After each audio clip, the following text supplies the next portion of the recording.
Hello guys, എല്ലാവർക്കും ചെമ്പനീർ പൂവ് പുത്തൻ പ്രൊമോ വിശേഷങ്ങളിലേക്ക് സ്വാഗതം. അങ്ങനെ നമ്മുടെ അമ്മയുടെ ആ ഒരു ഭക്ഷണത്തിനോടുള്ള സമരം മാറ്റാൻ വേണ്ടി നമ്മുടെ സച്ചി ഒരു പുതിയ ഐഡിയ കൊണ്ടുവരുവാണ്. ഒരു കുന്ന് ബിരിയാണി മേടിച്ച് ആ ഡൈനിങ് ടേബിൾ ഒരു വാടയിലേക്ക് വെട്ടിയിട്ട് ഇങ്ങനെ നിരത്തി ബിരിയാണിയൊക്കെ ഇട്ടിട്ട് നമ്മുടെ സച്ചി പറയുന്നുണ്ട്, എന്തൊരു അമ്പലത്തിലെ വഴിപാടാ, ഈ ഒരു ബിരിയാണി കഴിച്ചിട്ട് മനസ്സിലാഗ്രഹിക്കുന്ന കാര്യം എന്തെങ്കിലും പ്രാർത്ഥിച്ചാൽ ആഗ്രഹിച്ചാൽ അത് നടക്കും എന്ന് പറയുന്നുണ്ട്. അപ്പോൾ തന്നെ നമ്മുടെ ചന്ദ്രമതി ഇത് കഴിച്ചിട്ട് മനസ്സിലെന്താ എന്തെങ്കിലും ആഗ്രഹിച്ചാൽ അത് നടക്കുമല്ലോ, അപ്പം ഞാൻ കഴിക്കാം എന്നും പറഞ്ഞിട്ട് നമ്മുടെ ചന്ദ്രമതി ഭയങ്കര വിശന്ന് പൊരിഞ്ഞിരിക്കുകയാണല്ലോ. നല്ല രീതിയിൽ ഇങ്ങനെ വെട്ടിവിടുങ്ങുന്നുണ്ട് കേട്ടോ.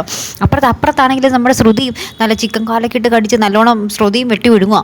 അപ്പോഴത്തേക്കും നമ്മുടെ ചന്ദ്രമതി ഇങ്ങനെ പെട്ടെന്ന് ഇങ്ങനെ നമ്മുടെ ശ്രുതിയോട് പറയുന്നുണ്ട്, അല്ല നിൻ്റെ അച്ഛൻ മലേഷ്യയിൽ നിന്ന് പോന്നിട്ട് ഇവിടെ എത്തിയില്ലല്ലോ, അതെന്താണ് എന്ന് ചോദിക്കുന്നുണ്ട്. നീ പറയുന്നതെല്ലാം സത്യമാണോ എന്നൊക്കെ ഇങ്ങനെ ചോദിക്കുന്നുണ്ട് കേട്ടോ, ദേഷ്യപ്പെട്ട് എല്ലാവരുടെ മുന്നിൽ വെച്ച് തന്നെ കേട്ടോ.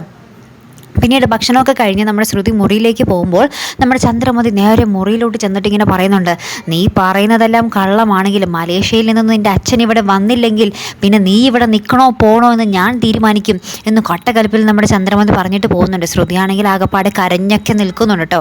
എന്തായാലും കാത്തിരുന്ന് തന്നെ കാണുമ്പോൾ അടുത്തൊരു വീഡിയോയുമായി വരുന്നത് വരയ്ക്കും ഗുഡ് ബൈ.